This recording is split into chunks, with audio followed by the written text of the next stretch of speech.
Okay, so we're just gonna respond to this together, just because I think it's like useful and important. So it looks like Sam gave a talk at the AI for Global Good Summit like 3 days ago. I'll link the whole talk in the description box, but I think his talk starts at like 9 hours in. I'm eating dinner, so we're gonna just talk and listen. I'll turn the volume up so you guys can hear. It's an integrated thing. It's like a... Sorry, I've got my... You get on an airplane. I guess this is a bad recent example, but I started this, so I'll stick with it. But you get on an airplane, and you want to know it'll get you where you want to go, and you also want to know that it's not going to crash on the way. No. But I think there are some cases in airplane design where you can say, okay, this was clearly capabilities work, and this was clearly safety work. But on the whole, you're trying to design this integrated system that is going to safely get you where you want to go, hopefully quickly, and hopefully not fall off during flight. And the boundary there is sort of not as clear as it often seems. Fair enough.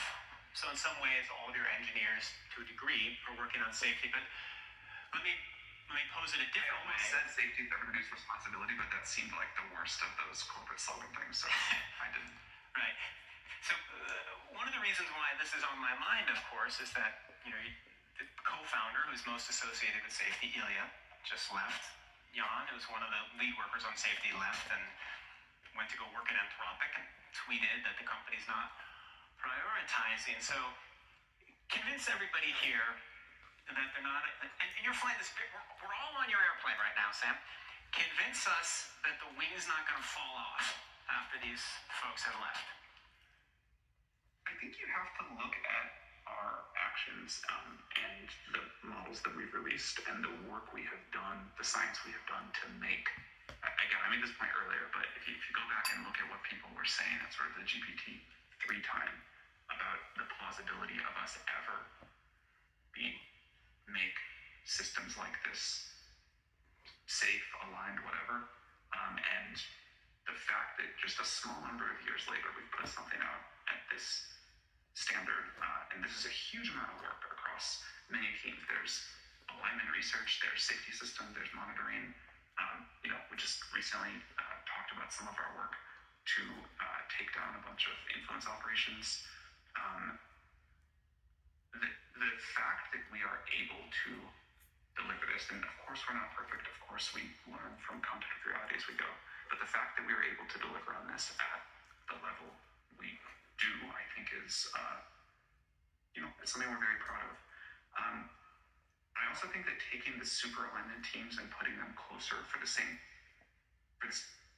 reason I was talking about earlier, putting them closer to the teams that are doing some of the research will be a very positive development. Okay. I want to talk a little bit about AGI, since this has been so much the focus of the company, something you've talked about a lot. And AGI is artificial general intelligence. So I made another video about how I got into meta learning. You can watch that if you'd like. It's kind of the goal of AGI. It's like getting these models to learn.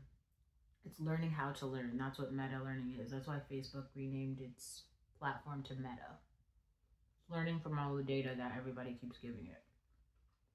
You keep chatting on WhatsApp, you post on Instagram, the model gets smarter. It's all data. Every message, every like, every comment, every follow, everything is tracked. And the models can learn from that. So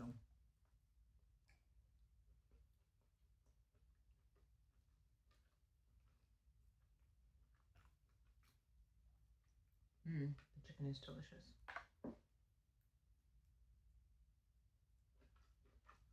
Okay, let's keep going. I'm sorry. Let me phrase the question this way, right? If I worked at OpenAI, I'd probably knock on your door and say, Sam, I want a short meeting, and I would come and I would say, I understand why AGI has been such a focus. right? It has been the thing that everybody in AI wants to build. It has been part of science fiction. You know, building a machine that thinks like a human means we're building a machine like the most capable creation that we have on Earth. But I would be very concerned because a lot of the problems with AI, a lot of the bad things with AI seem to come from its ability to impersonate a human, right? You talked earlier about cybersecurity. A lot of the problems we're seeing are that it's so easy for somebody to impersonate a human.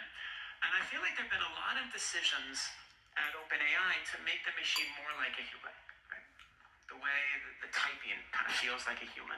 Sometimes the machine uses the first person singular. The voice question, which we'll get to, it sounds very human. Why do you keep making machines that seem more like humans instead of saying, you know what, understand the risks, we're going to kind of change directions here? I think it's important to design human-compatible systems, but I think it is a mistake to assume that they are human-like in their thinking or capabilities or limitations, even though we sort of train them off of, you know, we do this behavioral cloning off of all of this human text data. They clearly can do extremely superhuman things already, and then very, very not human things later. So I always try to think of it as an alien intelligence and not try to project my anthropomorphic biases onto it. The reason, though, that we make some of the interface choices we do, and there's some we don't make also, is that we believe in designing for a very human-compatible world. The fact that these systems operate in natural language, that seems really important to us for a bunch of reasons. It seems like there's also a lot of nice safety properties around that you can imagine down the road, but it seems like a very important goal to make the AIs be maximally human compatible and designed for humans and work in a way where they're communicating with us in language, maybe with each other in language. There's other versions of this, I sort of think the world should prefer humanoid robots to other shapes or structures of robots to encourage the world to stay maximally human oriented. So I think easy to use for humans, which includes language as sort of maybe a primary interface method, but not trying to project too much human likeness onto them beyond that. So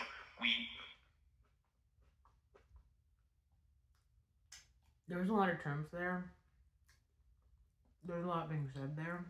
I don't actually want to break it all down now. I just wanted to have kind of a very short session where you realize that I'm actually watching this, see how we watched it together.